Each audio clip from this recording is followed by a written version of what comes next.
Hello NDA students, हम आज करेंगे केमिस्ट्री के कुछ क्वेश्चंस। तो शुरू करते हैं। फर्स्ट क्वेश्चन है, which one of the following statement is not correct. इनमें से कौन सी स्टेटमेंट करेक्ट नहीं है। तो फर्स्ट ऑप्शन है, most carbon compounds are good conductor of electricity. तो पहली ही स्टेटमेंट हमारे पास गलत आ गई है। क्यों गलत है? क्योंकि यहाँ पे क्या लिखा हुआ है, कार्बन। और कार्बन क्या होता है? कार्बन होता है एक नॉन मेटल। और जब भी हम नॉन मेटल्स के बारे में बात करते हैं तो नॉन मेटल्स जो होते हैं वो पुअर कंडक्टर ऑफ इलेक्ट्रिसिटी होते हैं।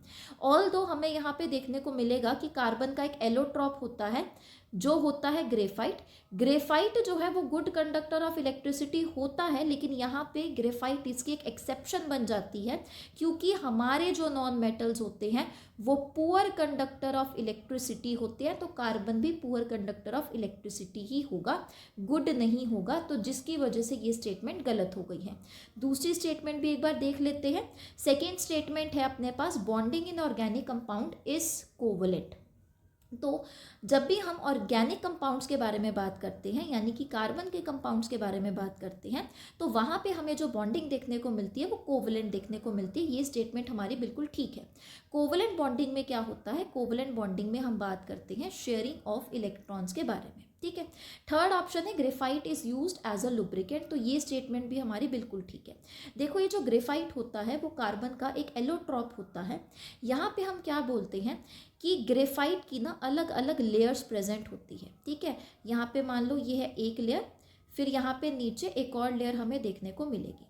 ग्रेफाइट के केस में हमें देखने को मिलता है कि यहाँ पे जो कार्बन होता है एक, वो दूसरे कार्बन से, मतलब हम ये बोल सकते हैं कि जो कार्बन होता है एक, वो 3 कार्बन के साथ बॉन्डिंग में एग्जिस्ट करता है। तो यहाँ पे कार्बन कार्बन के बीच में तो कोवलेंट बॉन्ड हमें देखने को मिलेगा ही मिलेगा, लेकिन यहाँ पे हमें जो ये अलग अलग लेयरिंग देखने को मिल रही है ना, वहाँ पे हमें क्या देखने को मिलेगी? Weak van der Waals forces देखने को मिलेगी। और क्योंकि यहाँ पे हमें weak van der Waals forces देखने को मिल रही है, तो ये जो weak van der Waals forces है आराम से टूट जाएंगी। तो यानी कि एक लेयर जो है वो दूसरी लेयर के ऊपर स्लाइड कर सकती है। ठीक है। अगर ये स्लाइड करती है यानी कि ये लुब्रिकेंट की तरह काम कर सकती है। फोर्थ स्टेटमेंट है यहाँ पे कि diamond is an allotrope of carbon. तो ये स्टेटमेंट भी बिल्कुल ठीक है। एलोट्रॉप का क्या मतलब होता है? एलोट्रॉप का मतलब होता है जिनकी केमिकल प्रॉपर्टीज होती हैं सेम। ठीक है। केमिकल प्रॉपर्टीज होंगी सेम और जिनकी फिजिकल प्रॉपर्टीज होंगी डिफरेंट। जैसे कि अगर मैं कार्बन के एलोट्रॉप के बारे में बात करूं तो यहाँ पे हमें कार्बन के 3 एलोट्रॉप देखने को मिलते हैं। एक हमें देखने को मिलता है डायमंड, एक हमें देखने को मिलता है ग्रेफाइट और एक हमें देखने को मिलता है फ्यूलरीन। ठीक है। तो यानी कि यहाँ पे डायमंड, ग्रेफाइट और फ्यूलरीन किसके बने हुए हैं? कार्बन के बने हुए हैं, यानी कि इनकी केमिकल प्रॉपर्टीज बिल्कुल सेम होंगी। लेकिन जब हम फिजिकल प्रॉपर्टीज के बारे में बात करते हैं तो डायमंड की अलग होगी, ग्रेफाइट की अलग होगी और फ्यूलरीन की अलग होगी। तो यहाँ पे पूछा था कि कौन सी स्टेटमेंट गलत है, तो यहाँ पे फर्स्ट ऑप्शन जो है वो हमारा गलत है, यानी कि ये हमारा आंसर हो जाएगा। ठीक है। सेकेंड स्टेटमेंट की तरफ चलते हैं, सेकेंड क्वेश्चन की तरफ। नेक्स्ट क्वेश्चन हमारे पास है, the specific latent heat of vaporisation is the quantity of heat needed to change unit mass from. तो देखो यहाँ पे क्या लिखा हुआ है, specific latent heat of vaporisation. Latent heat क्या होती है? लेटेंट का मतलब होता है छुपा हुआ। ठीक है। तो बेसिकली हम यहाँ पे, जैसे तुम लोगों ने पढ़ा होगा कि हमारे पास 3 स्टेट्स ऑफ मैटर होती है। एक होता है सॉलिड, एक होता है लिक्विड और एक अपने पास होती है गैसियस स्टेट। राइट। तो जब सॉलिड से लिक्विड में कोई चीज़ चेंज होती है तो उसको हम बोल देते हैं मेल्टिंग, या फिर हम उसको बोल देते हैं फ्यूजन। जब कोई चीज़ लिक्विड से सॉलिड में चेंज होती है तो उसको हम बोल देते हैं फ्रीजिंग। ठीक है। जब कोई चीज़ लिक्विड से गैस में चेंज होती है तो उसको हम बोल देते हैं इवेपोरेशन, या फिर हम यहाँ पे बोल देते हैं वेपराइजेशन। ठीक है, क्योंकि वेपर्स में चेंज होंगी।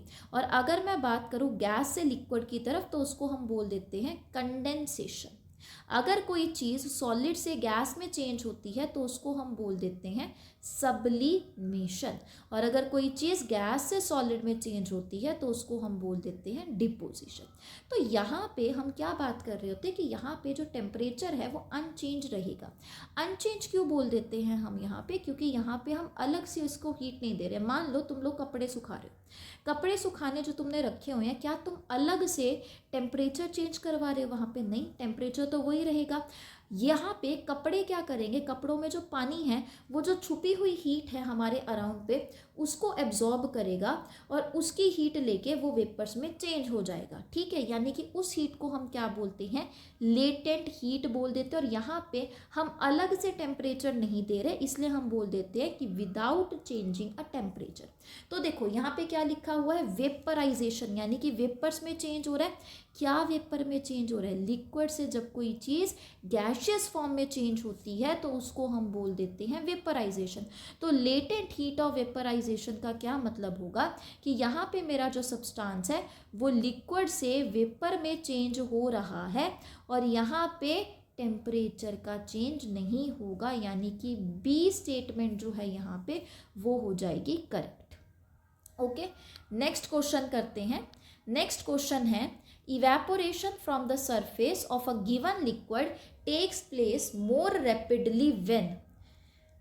फर्स्ट है the temperature is high and surface area of liquid is large. Second है the temperature is low and surface area of liquid is large. Third है the temperature is low and surface area of liquid is small. And fourth है the temperature is high and surface area of liquid is small. अब यहाँ पे ध्यान रखना, हम यहाँ पे बात करेंगे फैक्टर्स जो कि इफेक्ट करते हैं रेट ऑफ इवेपोरेशन। ठीक है, हम क्या पढ़ रहे हैं यहाँ पे, फैक्टर्स जो कि इफेक्ट करते हैं रेट ऑफ इवेपोरेशन को। तो हमें यहाँ पे 4 फैक्टर्स के बारे में पता होना चाहिए। पहला जो फैक्टर होता है वो होता है टेम्परेचर। ठीक है, यहाँ पे हम ना एक एग्जांपल लेके चलते हैं, कपड़े सुखाने वाला एग्जांपल लेके चलते हैं। अब मान लो तुम कपड़े सुखा रहे हो, ठीक है, गर्मियों के टाइम पे जो कपड़े होंगे वो जल्दी सूखेंगे, लेकिन सर्दियों में ही वही कपड़े सूखने में 2-3 दिन लग जाएंगे। यानी कि अगर टेम्परेचर ज़्यादा होगा तो रेट ऑफ इवेपोरेशन भी क्या हो जाएगा, ज़्यादा। यानी कि जो टेम्परेचर होता है वो डायरेक्टली प्रोपोर्शनल होगा रेट ऑफ इवेपोरेशन की। एंड आई होप तुम लोगों को पता होगा कि इवेपोरेशन क्या होती है।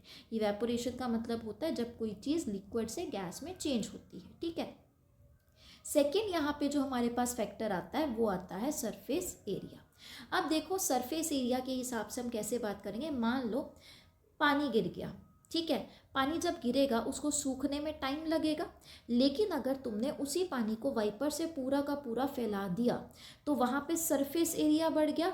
सरफेस एरिया बढ़ेगा तो उसकी वजह से पानी जल्दी सूख जाएगा। ठीक है, तो यानी कि हम क्या बोलेंगे कि surface area is directly proportional to rate of evaporation.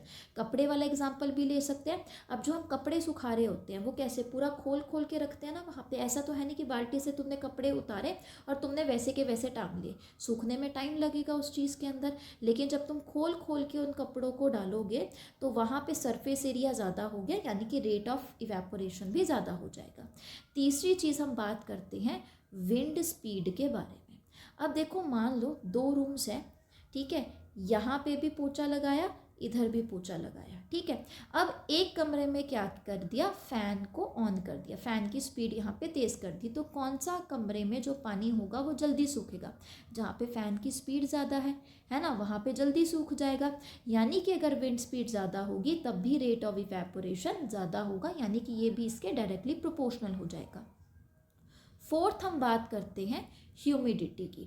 Humidity का मतलब होता है मॉइस्चर जो हमारे एटमॉस्फेयर में प्रेजेंट होता है।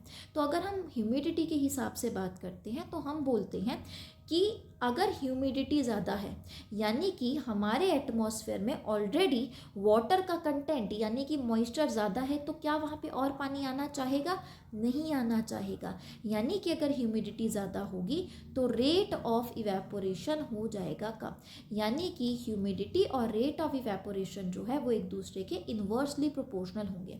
अब यहाँ पे पढ़ना कि रैपिडली कब होगी evaporation, temperature is high and surface area of liquid is large, यानी कि ए ऑप्शन ठीक है। सेकेंड ऑप्शन भी देख लेते हैं, टेम्परेचर लो, तो टेम्परेचर लो में तो इवेपोरेशन रेट कम होता है, यहाँ पे भी लो लिखा हुआ है और यहाँ पे लिखा हुआ है surface area of liquid is small, तो ठीक ऑप्शन क्या बनेगा, option A, temperature is high and surface area of liquid is large. ठीक है, नेक्स्ट क्वेश्चन करते हैं, refining of petroleum is carried out using which one of the following techniques, evaporation, fractional distillation, separating funnel या फिर sublimation. तो यहाँ पे answer बनेगा फ्रैक्शनल डिस्टिलेशन।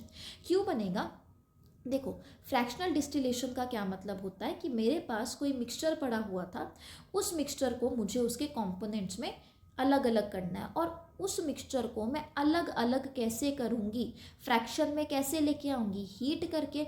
तो मेरे पास मिक्सचर पड़ा हुआ था, क्या है मेरे पास मिक्सचर, पेट्रोलियम है, ठीक है, उसमें इम्प्योरिटीज़ वगैरह प्रेजेंट है। तो अगर मुझे उसमें से कंपाउंड्स निकालने हैं, अलग अलग फ्रैक्शंस निकालने हैं, तो मुझे उसको हीट करना पड़ेगा। अलग अलग हीट अगर दूंगी तो मेरे पास अलग अलग प्रोडक्ट निकलेंगे। जैसे कि यहाँ पे हम पेट्रोलियम के बारे में बात कर रहे हैं, तो पेट्रोलियम से क्या क्या निकलता है, पेट्रोलियम से पेट्रोल बनता है, पेट्रोलियम से डीजल भी बनता है, ठीक है, इससे कैरोसिन ऑयल भी बन जाएगा, इससे हमारे पास वैक्स भी बनती है, इससे हमारे पास लुब्रिकेटिंग ऑयल भी बन जाता है।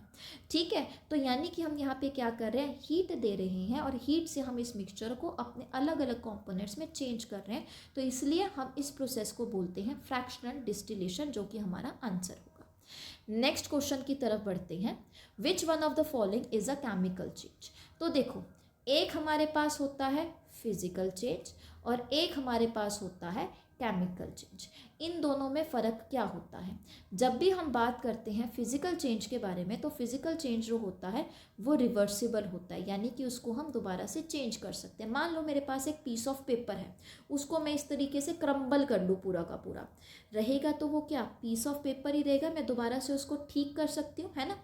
तो यानी कि फिजिकल चेंज कैसा होता है, रिवर्सिबल होता है और यहाँ पे कोई भी न्यू प्रोडक्ट नहीं बनता है। वहीं पे अगर मैं केमिकल चेंज के बारे में बात करूं, तो केमिकल चेंज इरिवर्सिबल होते हैं। मान लो वही पीस ऑफ पेपर था, उसको मैंने बर्न कर दिया, बर्न करने से क्या मैं उसी ऐश से या उसी गैस से दोबारा से पेपर बना सकती हूँ, नहीं बना सकती। यानी कि ये प्रोसेस क्या रहेगा, मेरे पास इरिवर्सिबल रहेगा। इसके साथ साथ हम बोलते हैं कि यहाँ पे हमेशा न्यू प्रोडक्ट की फॉर्मेशन होती है। जैसे यहाँ पे क्या बन रहा है, अगर मैं पेपर को बर्न करूँगी तो मेरे पास ऐश बन जाएगी, मेरे पास गैस बन जाएगी, ठीक है, तो नया प्रोडक्ट बन गया, वो पेपर नहीं रहेगा। तो यहाँ पे हमसे पूछा गया है कि केमिकल चेंज कौन सा है, dissolving sugar in water, melting of ice, crystallisation या फिर मिल्क टर्निंग सॉल्ट। तो यहाँ पे ऑप्शन क्या आएगा, मिल्क टर्निंग सॉल्ट। एक बार मेरा जो दूध है अगर वो खट्टा हो गया तो क्या उसको दोबारा से नॉर्मल मिल्क में चेंज किया जा सकता है, नहीं किया जा सकता है, ठीक है, तो ये केमिकल चेंज है। डिसॉल्विंग शुगर इन वाटर, तो क्या यहाँ पे कोई नया प्रोडक्ट बन रहा है, वाटर का H2O ही रहेगा, ठीक है, यहाँ पे मिक्सचर ज़रूर बन रहा है, नो डाउट, बट यहाँ पे पानी वही रहेगा, शुगर की कॉम्पोजिशन भी C6H12O6 ही रहेगी, ग्लूकोज की कॉम्पोजिशन वही रहेगी, ठीक है। मेल्टिंग ऑफ आइस के बारे में बात करूँ तो आइस थी मेरे पास, जब वो मेल्ट होगी किस में चेंज होगी, वो वाटर में चेंज हो जाएगी। अब आइस के बारे में बात करें, उसमें भी क्या होंगे, वाटर के मॉलिक्यूल्स ही होंगे ना, यानी कि H2 ही बात करूँगी, बस सॉलिड फॉर्म में बात करूँगी। वाटर के बारे में बात करूँगी तो H2O के बारे में ही बात करूँगी, लेकिन लिक्विड फॉर्म में बात करूँगी। क्रिस्टलाइजेशन का क्या मतलब होता है, सॉलिड में चेंज होना, तो फेज ही चेंज हो रही है यहाँ पे कोई न्यू प्रोडक्ट नहीं बनेगा। लेकिन जो मिल्क टर्निंग सॉल्ट है वो एक केमिकल चेंज होगा। नेक्स्ट क्वेश्चन करते हैं, which one of the following is the correct formula of ammonium carbonate. तो देखो अमोनियम यानी कि हम यहाँ पे बात कर रहे हैं अमोनियम आयन के बारे में, कार्बोनेट यानी कि CO3 नेगेटिव, इसके बारे में बात करें, मैं यहाँ पे इस तरीके से लिख देती हूँ NH4NCO3। अब देखो यहाँ पे मुझे क्या देखने को मिल रहा है, +1 स्टेट, और यहाँ पे मुझे क्या देखने को मिल रहा है, -2 स्टेट। तो जब भी हम किसी भी चीज़ का हम कंपाउंड बनाने की कोशिश करते हैं ना, तो हम क्या करते हैं, इनकी वैलेंसीज को इंटरचेंज कर देते हैं, यानी कि +1 चला जाएगा इसके पास, -2 चला जाएगा इसके पास। तो हमारे पास जो फॉर्मूला बनेगा वो बनेगा NH4CO3। अब 1 लिखने की तो हमें ज़रूरत नहीं है, तो हमारे पास ये बन रहा है केमिकल फार्मूला। तो ये केमिकल फार्मूला ए वाले में हमें देखने को मिल रहा है, यानी कि ए ऑप्शन हमारा बिल्कुल ठीक हो गया है। नेक्स्ट क्वेश्चन करते हैं, which one of the following is a covalent compound. अब कोवेलेंट कंपाउंड हमें कहाँ पे देखने को मिलते हैं, एक तो ऑर्गेनिक कंपाउंड्स जो होते हैं वो कोवेलेंट कंपाउंड होते हैं, या फिर हमें कोवेलेंट बॉन्डिंग अगर तुमको याद रखना है तो नॉन मेटल और नॉन मेटल के बीच में हमेशा हमें कोवेलेंट बॉन्डिंग देखने को मिलेगी। अब देखो हमारे पास बॉन्ड अलग अलग तरीके के होते हैं ना, तो एक अपने पास होता है आयोनिक बॉन्ड। आयोनिक बॉन्ड देखने के लिए हम अब एग्जाम्पल थोड़ी याद करने बैठेंगे, हम वहाँ पे एक सिंपल सी ट्रिक देखेंगे कि हमेशा जब भी हम बात करते हैं आयोनिक बॉन्ड के बारे में तो वहाँ पे क्या होगा, मेटल और नॉन मेटल के बीच में रिएक्शन होगी। कोवेलेंट कंपाउंड में नॉन मेटल और नॉन मेटल के बीच में हमें रिएक्शन देखने को मिलेगी। कैल्शियम क्या होता है, मेटल होता है। ऑक्सीजन क्या होता है, नॉन मेटल। तो मेटल और नॉन मेटल क्या कोवेलेंट बनेगा, नहीं। सोडियम नाइट्राइड, सोडियम क्या होता है यहाँ पे, मेटल। नाइट्रोजन क्या होता है, नॉन मेटल। तो यहाँ पे भी कोवेलेंट कंपाउंड नहीं बनेगा क्योंकि हमें नॉन मेटल ढूंढना है। सिलिकॉन क्या होता है, नॉन मेटल। कार्बन क्या होता है, नॉन मेटल, और नॉन मेटल के बीच में कोवेलेंट कंपाउंड देखने को मिलेगा। जिंक क्या है, मेटल। सल्फर क्या होता है अपने पास, नॉन मेटल। यहाँ पे भी हमें आयोनिक बॉन्ड देखने को मिल रहा है। कोवेलेंट बॉन्ड कहाँ पे देखने को मिल रहा है, सी ऑप्शन में देखने को मिल रहा है। ठीक है, तो सी ऑप्शन हो गया हमारा आंसर। नेक्स्ट क्वेश्चन करते हैं, the mass number of argon is 40, which one of the following statement is correct. तो देखो यहाँ पे क्या लिखा हुआ है, मास नंबर ऑफ आर्गन। अब आर्गन जो होता है हमारा उसका मास नंबर हो गया 40, और यहाँ पे ये जो आर्गन होता है इसका एटॉमिक नंबर कितना होता है, इनर्ट गैस है ना ये, यानी कि इसका होगा 18। ठीक है, आउटर मोस्ट शेल में 8 इलेक्ट्रॉन्स होंगे। तो देखो यहाँ पे हम क्या बोलते हैं, मास नंबर जो होता है वो किसके बराबर होता है, मास नंबर होता है number of protons plus number of neutrons के बराबर। और अगर मैं बात करूं एटॉमिक नंबर के बारे में, सॉरी यहाँ पे, हाँ, अगर मैं यहाँ पे बात करूं एटॉमिक नंबर के बारे में, तो एटॉमिक नंबर किसके इक्वल होता है, नंबर ऑफ प्रोटॉन्स के इक्वल, या फिर हम बोल देते हैं number of electrons in uncharged species.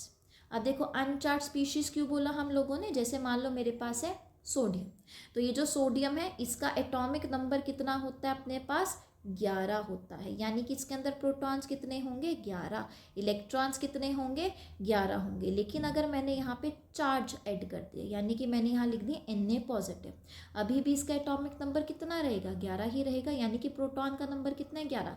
लेकिन अब मैं यहाँ पे अगर इलेक्ट्रॉन्स देखूंगी तो एक इलेक्ट्रॉन तो निकल गया ना, यानी कि 11 में से एक चला गया, तो कितने बच गए मेरे पास, 10 इलेक्ट्रॉन बच गए, इसलिए हमने यहाँ पे लिखा है अनचार्ज स्पीशीज।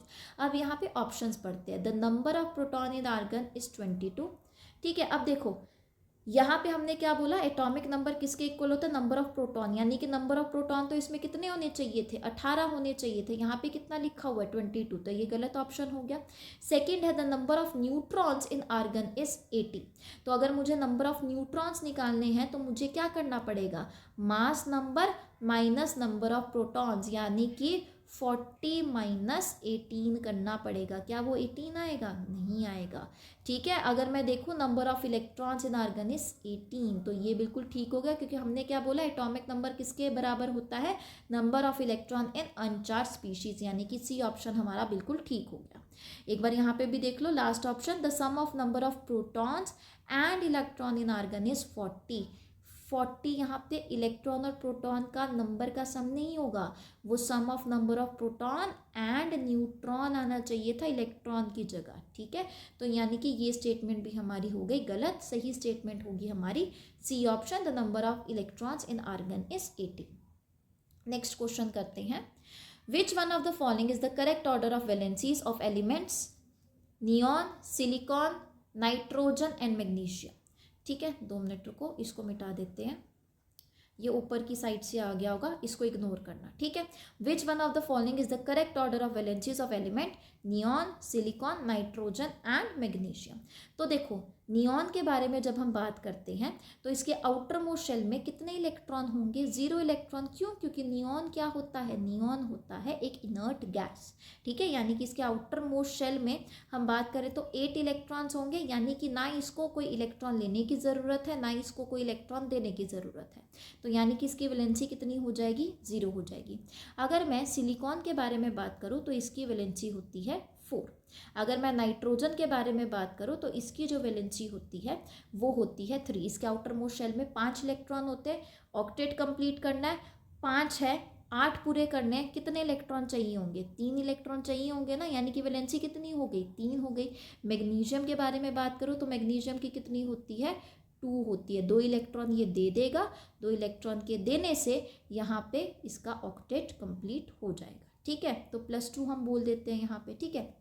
तो अब देखो 0 4 3 2 सबसे ज़्यादा यहाँ पे हमें किसकी देखने को मिल रही है, सिलिकॉन की, फिर उसके बाद नाइट्रोजन की देखने को मिल रही है, फिर उसके बाद मैग्नीशियम की देखने को मिल रही है, फिर उसके बाद हमें नियॉन की देखने को मिल रही है। तो सिलिकॉन की सबसे ज़्यादा, फिर नाइट्रोजन, फिर मैग्नीशियम, फिर नियॉन, यानी कि फर्स्ट ऑप्शन हो गया बिल्कुल ठीक। Next question and last question अपना आज का, विच one of the following reaction is an example of decomposition reaction. अब डीकॉम्पोजिशन रिएक्शन कौन सी रिएक्शन होती है, टूटने वाली रिएक्शन। अब देखो यहाँ पे क्या हो रहा है, CH4 मीथेन ऑक्सीजन मिलके क्या बना रहे, कार्बन डाइऑक्साइड एंड पानी। तो यहाँ पे तो कोई चीज़ की फॉर्मेशन हो रही है ना, डीकॉम्पोजिशन यानी कि टूटना। AgCl3 किसमें टूट रहा है, Ag में, NCl2 में, यानी कि ये है डीकॉम्पोजिशन रिएक्शन, टूट रही है ये रिएक्शन। AgCl था वो किस किस में टूट गया, Ag में टूट गया, NCl में टूट गया। यहाँ पे भी देखोगे तो यहाँ पे हमारी कोई भी चीज़ टूट नहीं रही है, यहाँ पे बन भी रही है। यहाँ पे भी मेरे पास डीकॉम्पोजिशन रिएक्शन नहीं है, तो अपने पास जो आंसर बनेगा वो बनेगा बी, ठीक है। तो आज के लिए हम इतने ही क्वेश्चंस करेंगे। आई होप आप सबको समझ में आए होंगे। कोई भी डाउट है तो आप कमेंट सेक्शन में लिख सकते हैं, ठीक है। तो आज की क्लास हम इतनी ही करते हैं। Thank you so much.